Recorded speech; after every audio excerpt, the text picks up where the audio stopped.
Welcome, everyone. Welcome to the Talent Revolution, Tales from the Trenches. I'm your co-host, Joe Shambaum, along with Jill Caniglio-Kirk. Hey Joe, how's your day going today? So far, so great, Jill. Thanks. Yeah.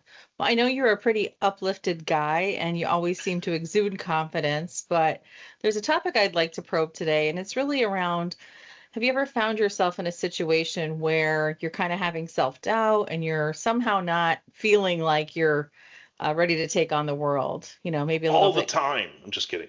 Um, no, I mean, that's a great topic. I mean, I think everyone goes through a cycle. I mean, I use the economy as a roller coaster, and I think all of different situations are roller coasters, whether it's a job, whether you're working out, whether you're, going through school, right? We all have highs and lows, and confidence, it honestly comes with experience.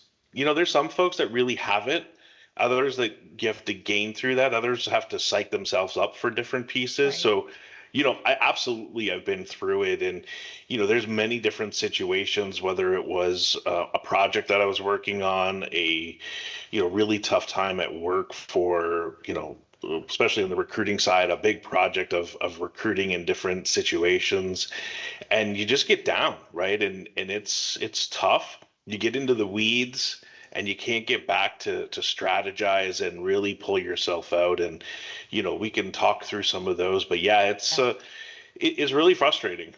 Yeah, and I think for a lot of people, you get into a cycle like this and you kind of ask yourself, I know something's off, right? What can I really do about this? And I think a lot of people can identify that with whether they really want to acknowledge it or not. But something that's really helped me is really just having that opportunity to maybe have a trusted person that you can talk to. And, some people that, again, I think I've referred to this term on other episodes, your board of directors, people that know you really well, people that can guide and steer you. But I think it's really important that as professionals, we really take notice of when we see ourselves going wayward, right? And we can kind of self-identify some of these behaviors and figure out how to get ourselves on track. And there's lots of reasons I think that trigger cycles like this for us as professionals. One of the clear ones would be, any change in your job responsibilities, maybe loss of your job, right? Maybe you have a new boss and their demands are new.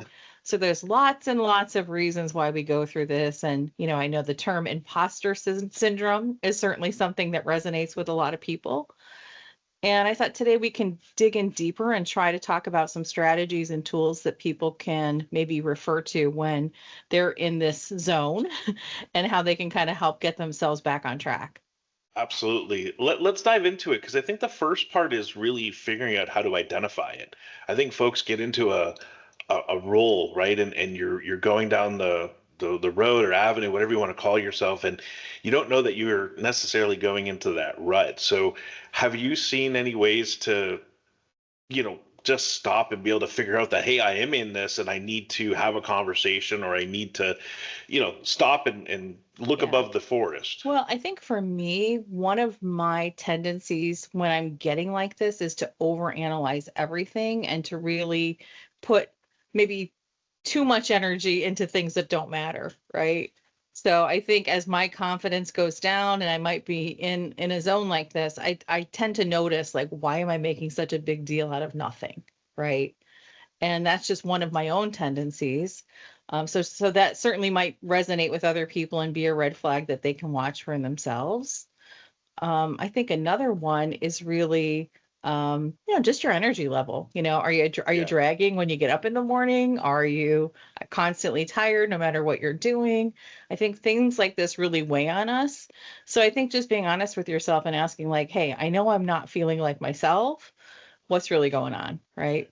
That self dread, right? Whether it's a project, whether it's work, whether it's looking for a role, that really, like you said, weighs on somebody, and definitely is a good trigger to recognize and then go down some paths of how to help fix that, right? And I think you're right on talking to somebody, right? Having that board of directors, having that friend, coworker, whoever that person is a really key piece. And maybe there's two or three, and because each person might have their own niche that they're better for you on, right? Whether it's work or projects or different situations, because of levels, because of experience, and really having that board. I love that concept that you have on that side of it, and really be able to have that conversation is a huge piece. Because confidence, it will in essence leak out of you, right? I mean, when certain people are confident, and there's a fine line of confidence and cocky, but Sure. that shows, right? And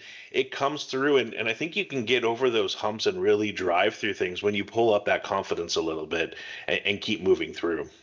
Right. Fake it till you make it. I mean, there's that Sometimes, too, right? right?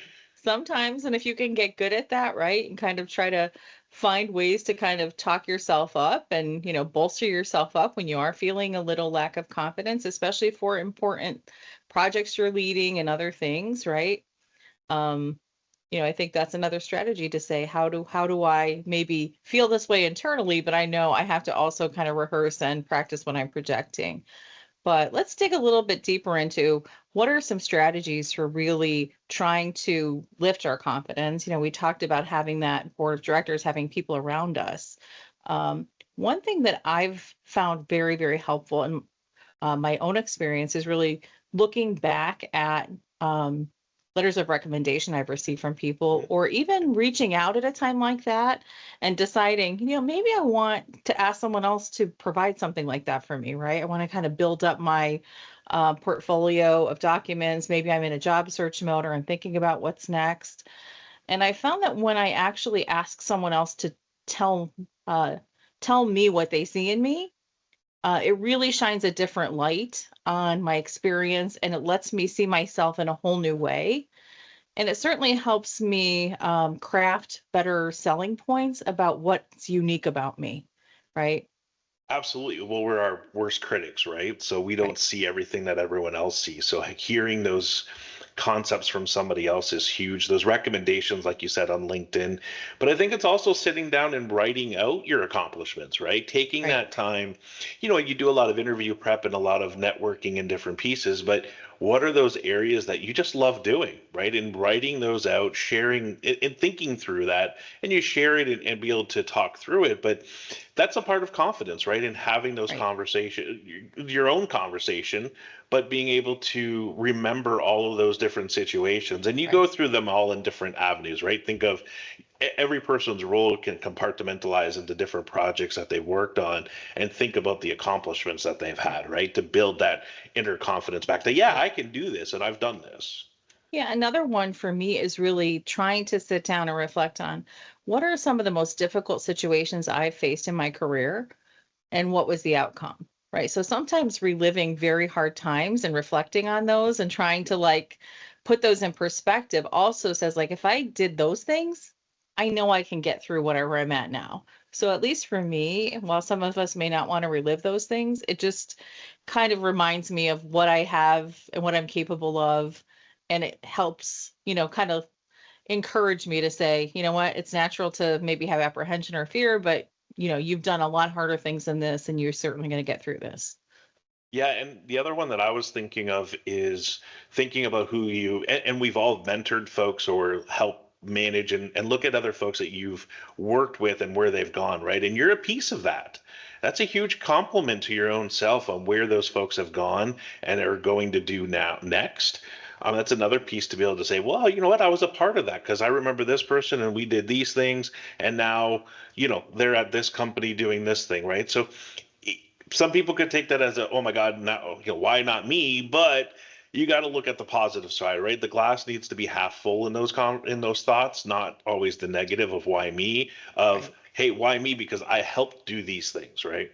Right. And what I would call that list for me is, what am I most proud of? What are It's a some of great. my biggest accomplishments? And like you said, a lot of that as a leader is some of the other people that I've helped grow into their roles that they're in today. Right. Absolutely. And I think, the other part that you got to think through is, what's my elevator pitch, right? What am I doing and how do I sell myself? And, having that conversation in the mirror with yourself, right? Right. And sharing that and then going out and networking. right? And Right. talking through those and listening to other folks, but then them listening to you. And you'll be amazed on the people going, wow, you've done this and that's amazing. How about this? And tell me more about those things. Right. That's another way to build your confidence. Right. And I am almost certain someone out there is not going, oh my gosh, they're talking about elevator pitches. I hate that. That's stupid. Right. But I'll be honest with you. I believe it is an instrumental tool that every person needs for every phone conversation, networking meeting they have. There's so many opportunities to use that elevator pitch, or variations of it to just project your best self. And I would just say, while it's not fun to do, it's really important work to do Yeah, and to really master that and have that in your hip pocket. So, you've got to be ready with who you are and what you've done in all different situations, whether you're networking, whether you're just at the bar having a drink and someone there's like, oh well, hey, I'm so and so, what do you do? And you got to be able to share those different things, right? And talk about that. What are you most proud of? What are you this? And it could right. be personal, it could be work related, but you're right. I mean, elevator pitches, and we talk about that in early career, but all the way up to executives and through the end of your career, you're always got to have that elevator pitch, right? Right. And truthfully, I will just say this is a place where I would say do not rely on AI to write this.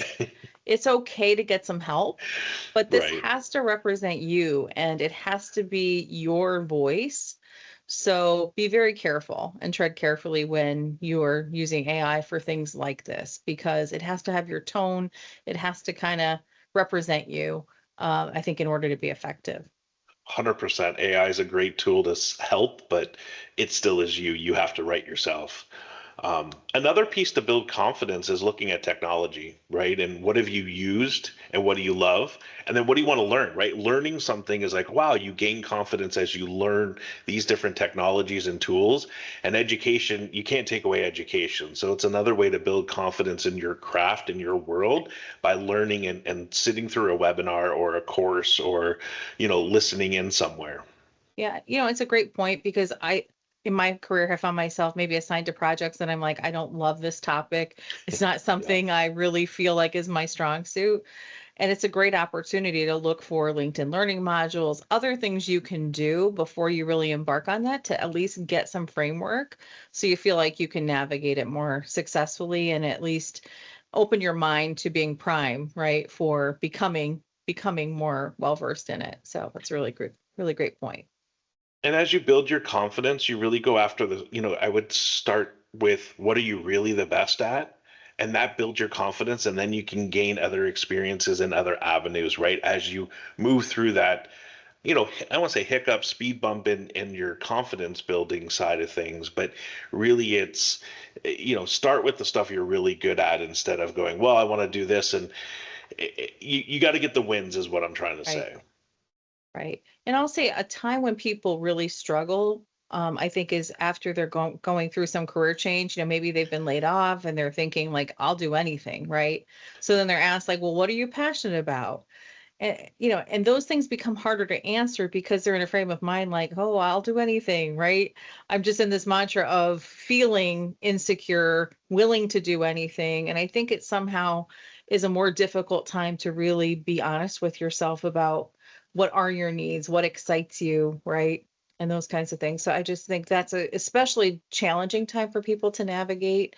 And I would just say it's certainly an important time to have people to have people to maybe practice your elevator pitch with, and at least put some energy into honing that story and doing that self-searching as to what it is that you want to project.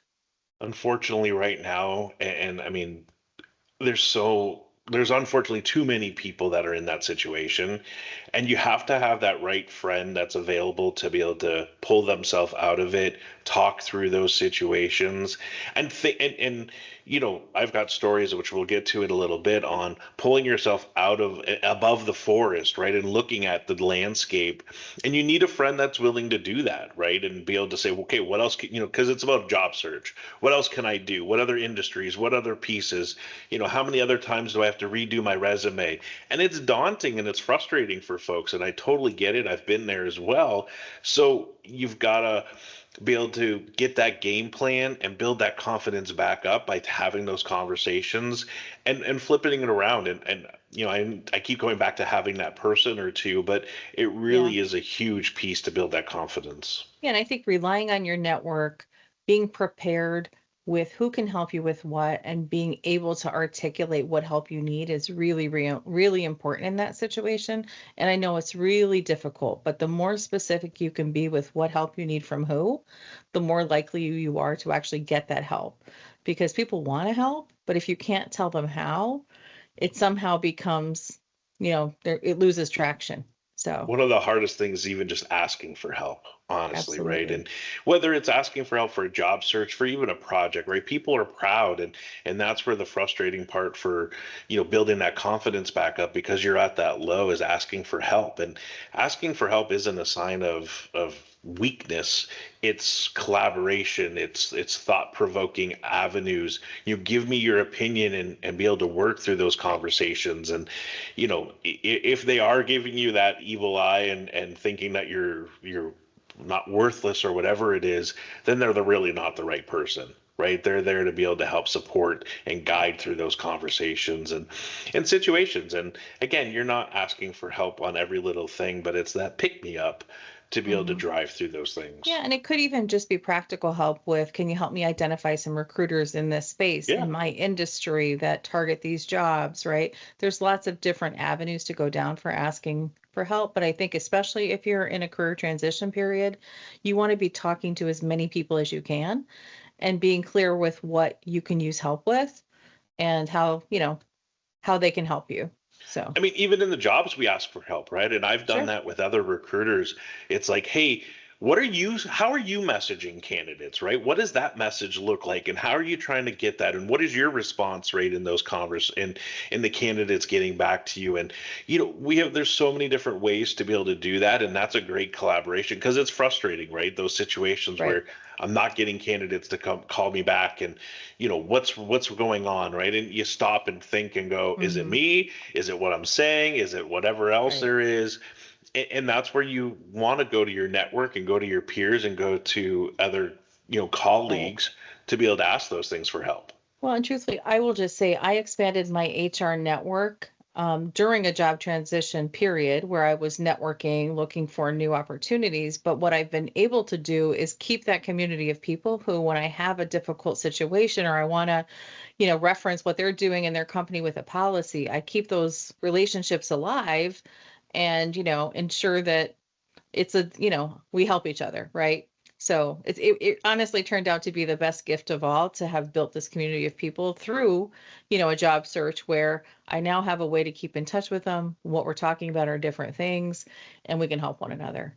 So, So it goes back to what communication, and I think there's an episode in the past that we talk about communication a lot, but not to circle back everyone, but it really is, right? It's staying in touch, it's communicating, and it's a two-way street, right? It really has to be, sometimes you give more than you get, but it's a reciprocal thing that will come through in your world of things. So, right, if you feel like you're always giving, you might be in that cycle of that time, and that's right. okay.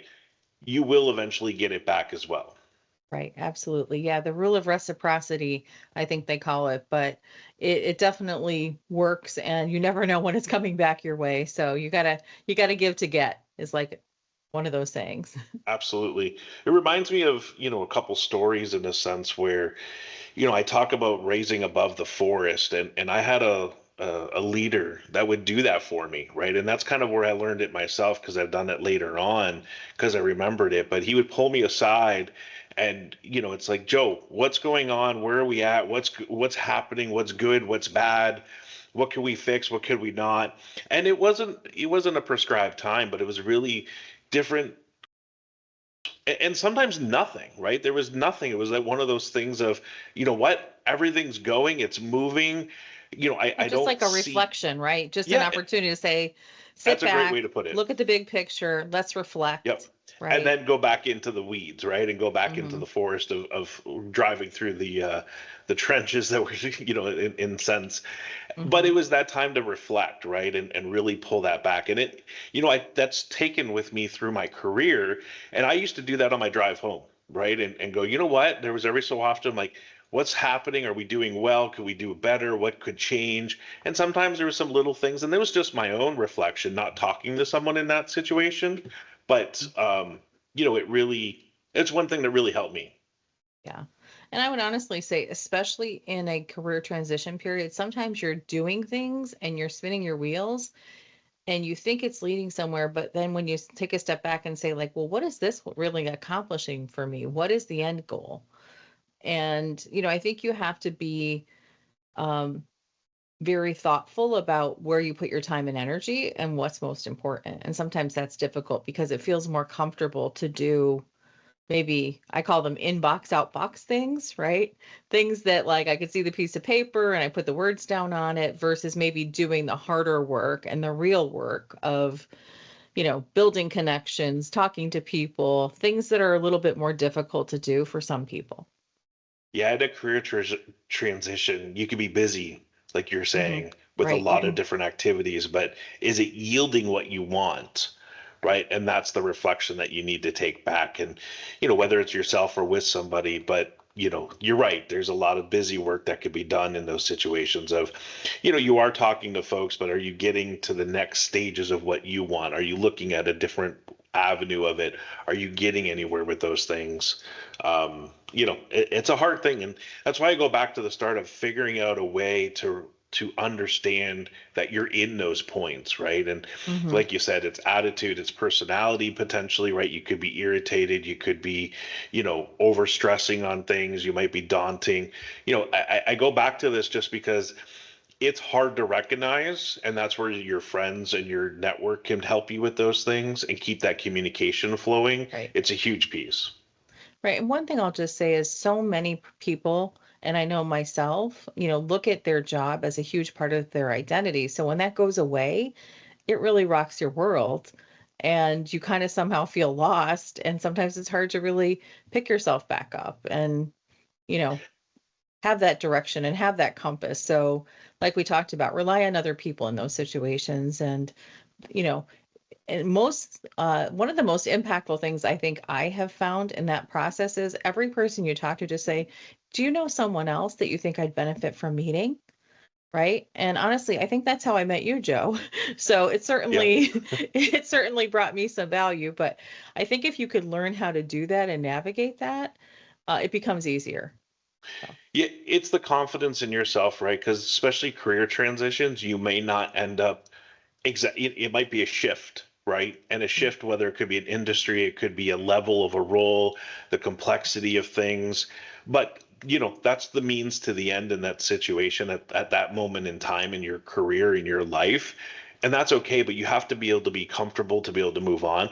And it's the hardest thing I'm going to say right now is who cares what other people think? That's a hard thing to get over, right? hmm And hmm but you know what you're doing, right? And that's the honest truth of yourself, and be able to have that. You have to love yourself before others are going to love you, in a sense, right? So right. that deep soul thinking is a big piece, and sometimes that takes time, sometimes it takes, you know doing things for yourself. Maybe go read a book. Maybe, honestly, it could be go take a vacation for Go hit a yourself. golf ball. Yeah, absolutely. That's the whole thing, right? And it's not selfish. That's your own self being able to be there to be able to go to the next stage Right. and love yourself to be able to move on. And it's totally true. And there's lots of different examples of that.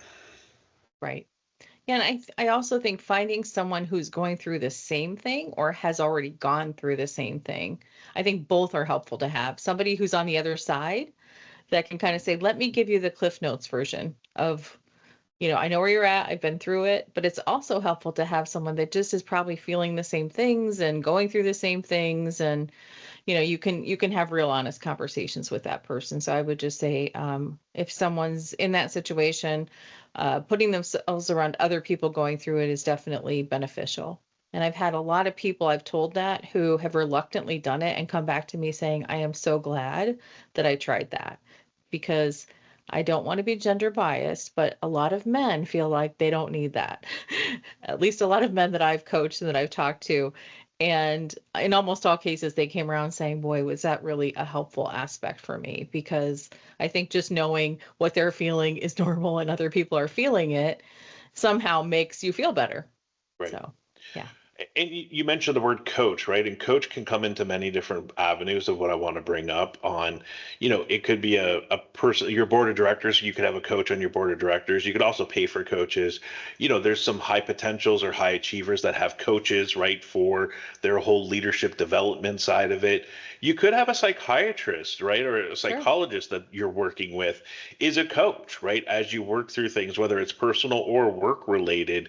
Right. But those people are part of that ecosystem that we want to talk about on having that, building your confidence and thinking about yourself and really driving forward. And, coach can come in many different avenues of it. It could be your parents, it could be your brother or sister, it could be anybody, Sure. could be your coach. I would say it could be your dog, but that would be tricky. Well, they're a It could be great your fur therapy, baby. though. It could be good therapy. It's So, huge therapy. I mean, to have that yeah. lick of your face, whether it's a dog, a cat, or a lizard, or who knows, right? Whatever you have. Right. But that's your person, right? And that's okay. I mean, it's a Hmm. great way because they don't necessarily talk back, but you know, um, but it's there, right? And that's the comfort piece, and that builds confidence. Honestly, everything builds confidence as you do that, right? And you know, it comes in many different forms or fashions. Right.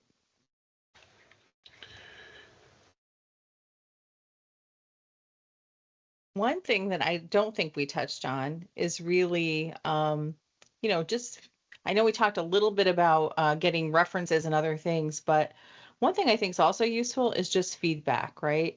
Do you have honest people that you can go to, you can share, maybe try your elevator pitch on, right? And everybody needs that person that's maybe a little tough, a little bit tough love, right? So we need the people that kind of give us a hug when we need a hug, but we need people that also kind of push us a little bit, right? And I think getting that feedback from other people as to what they're seeing in you and, what you're projecting and stuff like that is also uh, definitely a step you need to take in this journey to, to get to where you need to be. What's the word? Constructive criticism? Yeah, constructive criticism, You know, right? We need that person that's saying, well, I think you could do better here, right?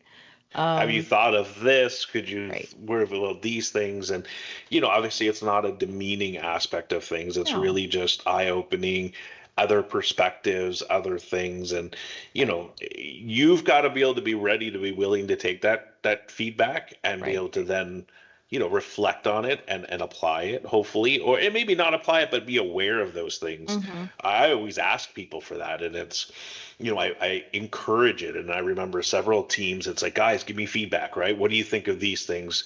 Could I do anything this way? What about this? And I try to probe on those things because I always want to get better and drive through things. It maybe not be just confidence, but it's, it's that push and drive for yourself. And for me, and I know we're going in a little different direction on this piece, but it's that ecosystem of trust that you're trying Hmm. to build into those things, which builds everybody's confidence, right? And Right, confidence comes, like I said, it could be a career transition, it could right, be your current work, it could be a relationship, it could be anything, right? Confidence is needed, and it comes in many forms or fashions right. that needs to happen.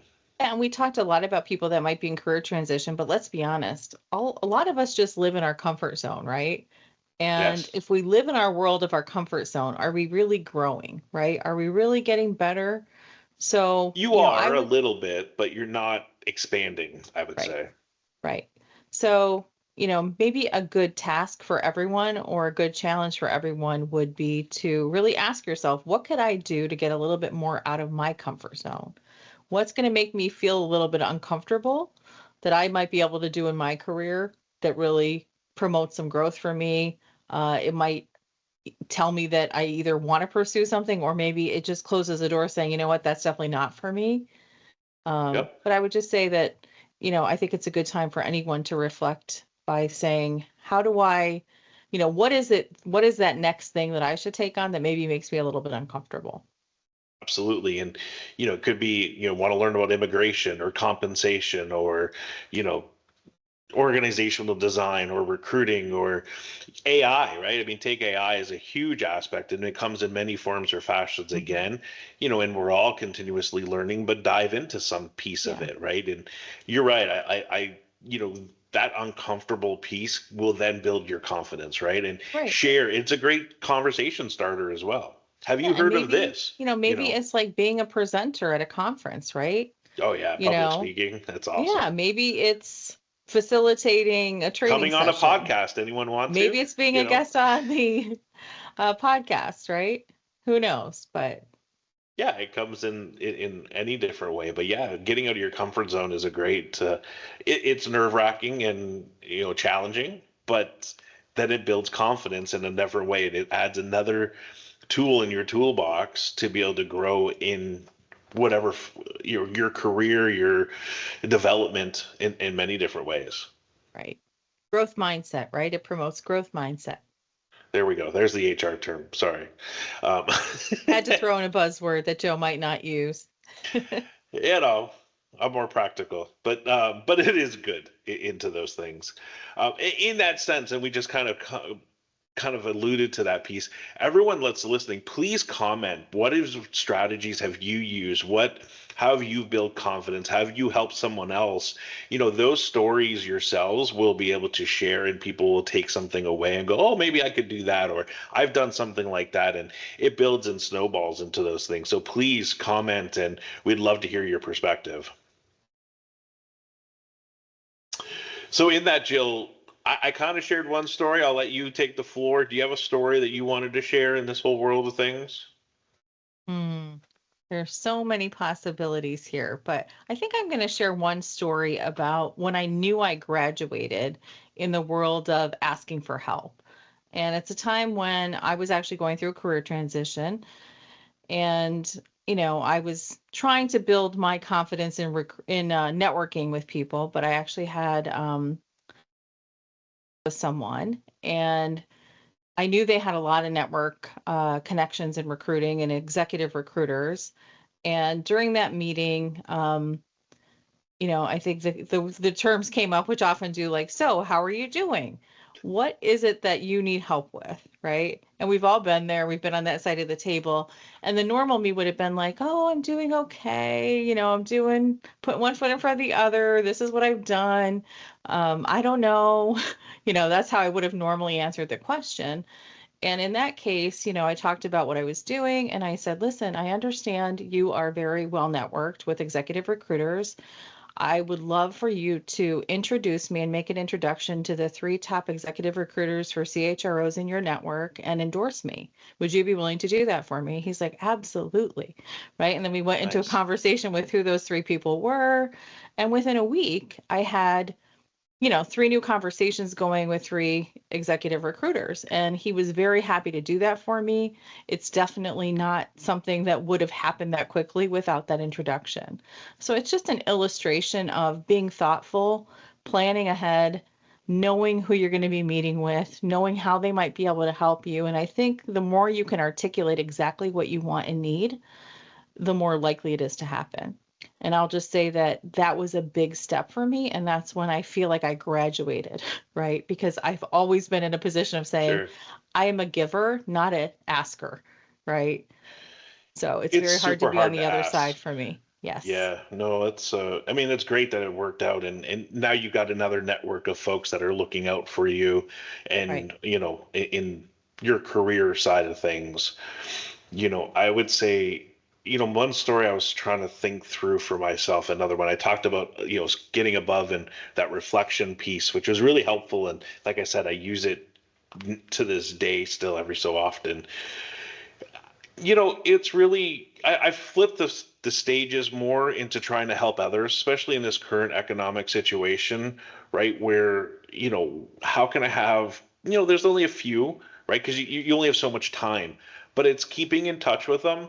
It's having a quick conversation, whether it's a text message, a phone call, a LinkedIn message, Right. and really pushing like everything that we kind of talked about is what I'm doing that with a couple individuals and Hmm. trying to get that creative juices thinking what could be done differently. So I'm playing the coach side and Right. prompting them more because I know they're frustrated and I know it's challenging and Right. I wanted to be there. Right. So I Right. played the other side of that kind of story. And Hmm. one person literally just landed today that got an offer.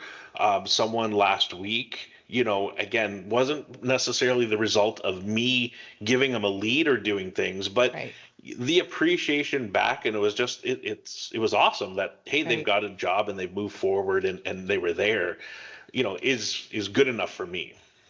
Absolutely. It's one of the most gratifying things. In fact, one of the people you're talking about, I think I referred to you because I started helping him and he just landed this No, week, right? I didn't know No, about that different one. person. Okay. Different person. There's two others that Different got landed person, jobs, so right? that's even better. Yeah. Um, So call you it a know, trifecta. You got the hat trick, Joe. there's one that I'm still working through, and it's challenging and it's hard, and we'll continue on, and I've known that person for oh my God now years, Yeah. and just staying in touch and through our different careers, but it's I want to be there because it's daunting and frustrating in this career challenges, right? Right. Yeah, and truthfully, I think anyone who's been on the other side of it understands how important it is to be there for someone else and to pay it forward. And I certainly find a lot of personal fulfillment in that and enjoy doing that. So whenever I talk about coaching, it's normally a situation like that where I'm just trying to help somebody else navigate through that process. And I think that's a great message, Joe, and a really important one that even if we're the person in the situation today that needs that from someone else, at some point we're going to be on the other side of it and being able to pay it forward and give it back. So And I know we're not talking about coaching, but I mean, it's also if you're in those situations and you're helping, you also have to recognize sometimes when people don't want it, right? Or sure. that they're not going to use that. So you have to spend your time wisely, Hmm. and drive through that. And like I said at the start, it's hard to recognize yourself when you need that, but as a coach and as your person that's in your board, that's a part of that board of directors, and if they're not using your time right, well, then maybe it's time to resign or Hmm. relax your duties into that analogy of things because, you have to play a different role because maybe they don't want that or they want to look at it things differently. So again, it's another reflection, but it's driving through those things on what people need and where things go. But that's all about building confidence in the communication side of things. Absolutely. Yeah, well, I'm glad we dove into this today, Joe. Are there any other things that you want to share or reflect on? No, I think we covered the topics I was the most interested in, and I guess my recap of things is really communication, being there, practicing, all these different analogies and different aspects of things. But it's really when you get to a plateau, if you can recognize it, is really then talking to somebody else and then navigating through. This is what I'm doing. What else could I do? What other ideas? Whatever happens. And the plateau, people talk about that as weight loss and then working out as a plateau, but you have a career plateau. You could have a career transition plateaus. We have plateaus in many different avenues, and you could use that to be able to then adjust, think, and then drive forward and really, have that reflection to be able to move forward and you know, make a change for something. Right. Well, I'm going to take a little different path and say my reflection is everyone has a homework assignment to pull out their elevator pitch and see if they could make it a little bit better and take a fresh eyes approach at it. And the second one I would say is really think about that comfort zone of yours and what might be the next thing you want to tackle that pushes you a little bit outside that comfort zone. So then I'm going to tack on to your elevator pitch is use it on someone new, right? Right. Someone you Get to don't know. someone else exactly that you don't know that you've networked with and say, listen, I want to practice something. And that gets you out of your comfort zone and every piece of it and really try to drive through that. And, again, I think to tack on your homework assignment, I think is great. And, really figure out where and what you need that help with and ask. Right. Well, hopefully no one's going to end up in handcuffs over that uh, caveat. I hopefully no handcuffs. But, if you need help, comment and like us, follow. Hopefully you will again. But really appreciate you tuning in and listening. Like, follow, share the podcast. More to come of things. Jill, is an awesome topic. Really appreciate it. And thanks everyone for listening. Until next time, everybody. Thank you. Bye. Goodbye.